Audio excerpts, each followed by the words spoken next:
Vous écoutez Europe 1, il est 8h18. L'interview politique d'Europe 1, Jean-Pierre Elkabbach, vous recevez Hubert Védrine, ancien ministre des Affaires étrangères. Messieurs, c'est à vous. Aujourd'hui, c'est la fête aux Rafales.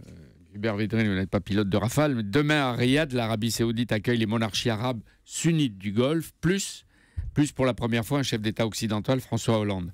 Bienvenue Hubert Védrine, bonjour. Que des États arabes qui se sont combattus directement ou en soutenant quelquefois directement le terroriste d'Al-Qaïda ou de Daesh se retrouvent, est-ce que ce n'est pas un tournant, ça ? Ça montre qu'au Moyen-Orient, les sunnites, donc là, dans le cas particulier, les monarchies, l'Arabie et d'autre part les différents Émirats, se regroupent. D'abord parce qu'il y a Daesh, mais surtout parce qu'il y a le retour annoncé et redouté de l'Iran. Donc c'est ça qui est d'abord qu'ils combattent désormais Daesh et qu'ils coupent peut-être les vivres s'ils finançaient directement ou s'ils finançaient par des industriels et des richissimes personnages de leur propre pays, qu'ils l'arrêtent, c'est un événement.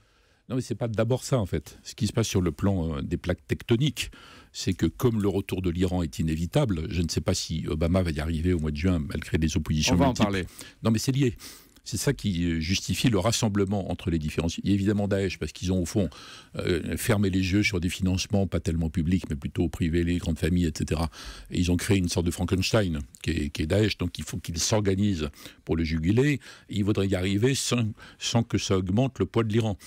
Oui. Or, en Irak, ça passe par le combat des milices chiites contre Daesh. Donc ça les embarrasse énormément, puisqu'il y a un antagonisme de fond qui est à la fois arabe et perse et sunnite chiite. Oui, donc mais ils se regroupent par rapport à cette crainte, et c'est à cause de ça qu'ils sont... Des transformations et des évolutions, par exemple en Arabie Saoudite, avec le nouveau roi Salman, qui est en train de rajeunir l'organisation, changer la stratégie de son pays. On va dire, il prend le pouvoir. Oui, oui, c'est mais comme la prise de pouvoir par Louis XIV. D'accord, mais ce roi-là prend le pouvoir, alors qu'il y a un système extrêmement compliqué d'une famille royale où il y a des milliers de princes et des dizaines mais de dizaines apparemment, il ne vit pas avec le statu quo. Il va secouer les puces de certain nombre de gens. Il veut prendre le pouvoir. Donc il va imposer un tout petit groupe qui va diriger de façon plus efficace et plus réactive.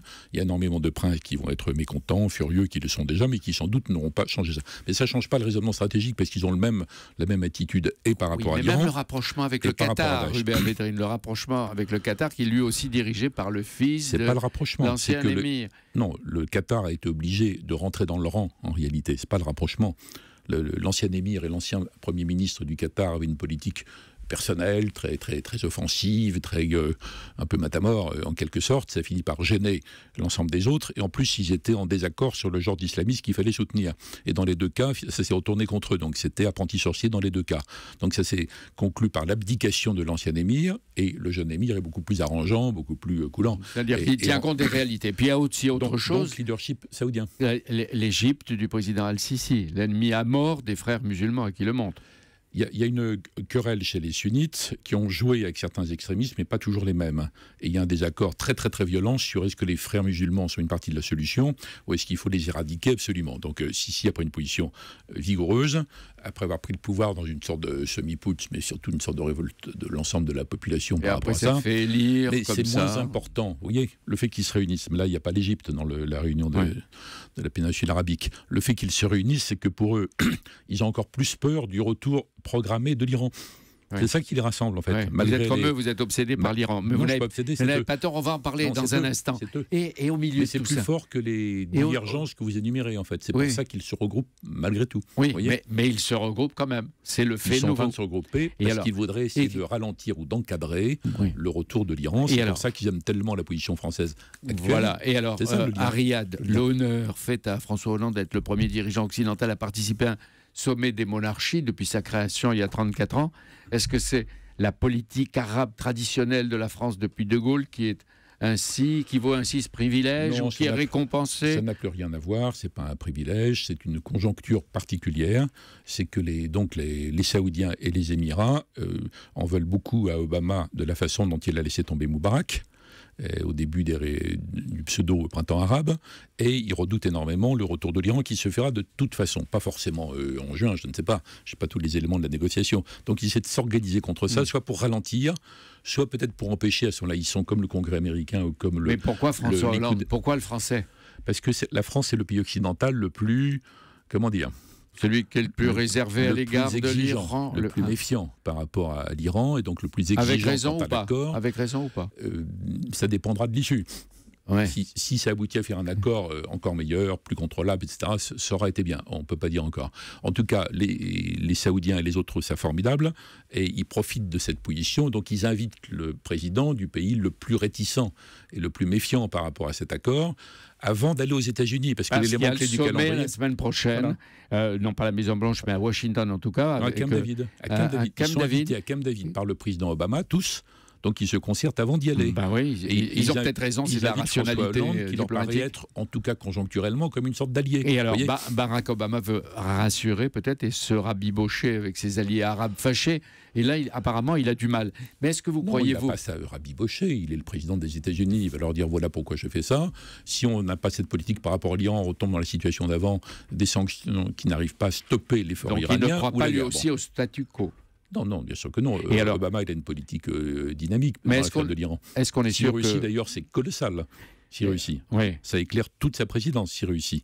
Alors les autres, ils ont la trouille de ça, parce que déjà, c'est pas les autres, les conservateurs, les républicains aussi. Non, les Saoudiens et les gens des Émirats. Ils ont peur de ça, parce qu'ils se rappellent de l'époque du Shah d'Iran. Donc c'est pas lié que à la question sunnite-chiite. C'est lié à la puissance iranienne, arabe contre perse.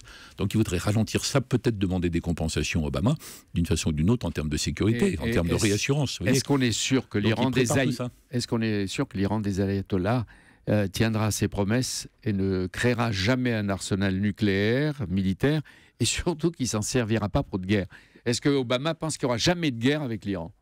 Mais La politique d'Obama, ça consiste à sortir d'une impasse dans laquelle il y a des sanctions depuis qu'il y a eu la révolution islamique, qui n'ont pas fait tomber la révolution islamique, qui peut-être d'ailleurs l'ont consolidé le régime, et qui en tout cas n'ont pas réussi à empêcher l'effort iranien vers le nucléaire, qui a été d'ailleurs relancé par l'ayatollah Khomeini, qui l'avait interrompu, alors que ça avait été commencé par le Shah d'Iran, qui n'avait relancé ça qu'après qu'ils étaient attaqués à l'arme chimique par les Irakiens. Alors là, donc Obama leur dit, vous voulez quoi?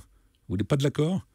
Donc on va rentrer dans les situations des sanctions qui ne marchent pas, ou la guerre générale. Qu'est-ce que vous voulez? Donc il avance. Donc il est très fort sur ce plan, il a une vision non pas statique du sujet, mais dynamique. Et il y a d'autres pays qui disent, il y a des pays qui veulent aucun accord, ça c'est l'Israël de Netanyahou, et des pays comme la France qui disent d'accord, mais il faut que ce soit très Mais expliquez-moi, François Mitterrand collait davantage aux conservateurs George Bush que François Hollande et démocrate Obama? Oui, mais c'est pas comme ça qu'on peut expliquer les choses, c'est des conjonctures, ça. C'est des hasards conjoncturels, disons. Ouais. Deux mots. Puis George Bush, c'était pas un conservateur. George Bush père, le président, il était républicain, mais d'une catégorie complètement différente. Aussi. Un complètement différent. Pendant le week-end. Attendez, ce qui est important, c'est que moi, je trouve ça très bien que François Hollande profite de la conjoncture et que ça augmente le commerce extérieur français. Et je compte sur son habileté et son intelligence tactique pour pas se laisser entraîner trop loin par ce regroupement, parce que la France a un très grand rôle à jouer précisément pour amener un jour les Iraniens et les autres à trouver un modus vivendi. Donc, comme disait hier Jean-Pierre Chevènement, trouver une sorte d'équilibre de sécurité. Un mot, pendant le week-end, 6 000 migrants ont été secourus en Méditerranée par les navires européens près des côtes libyennes et conduits en Italie. 6 000 en 2 jours. Et c'est dire que les vagues vont continuer, les vagues actuelles, etc. Qu'est-ce qu'on fait? Qu'est-ce que l'Europe fait? Ce n'est pas un combat entre générosité et égoïsme, ça suppose un plan d'ensemble. Ce n'est pas que l'Europe, il y a ce phénomène dans le monde entier. Autour de l'Afrique du Sud, il y a le même phénomène. Autour de l'Australie, il y a le même phénomène. Il faut de l'Afrique, il faut des pays du Proche-Orient, etc. Il faut une concertation entre les pays de départ, genre Afrique, les pays d'arrivée, genre Schengen, les pays de transit, genre Afrique du Nord ou Turquie. Pour l'aspect humanitaire, empêcher qu'ils se noient, mais il faut également détruire les réseaux, il faut également empêcher les bateaux de partir, il faut peut-être un blocus maritime par rapport au port libyen, il faut avoir un plan libyen. Et alors qu'il fait? C'est un plan d'ensemble. Et ce n'est pas spécialement la France, pas toute seule, qui fait déjà beaucoup.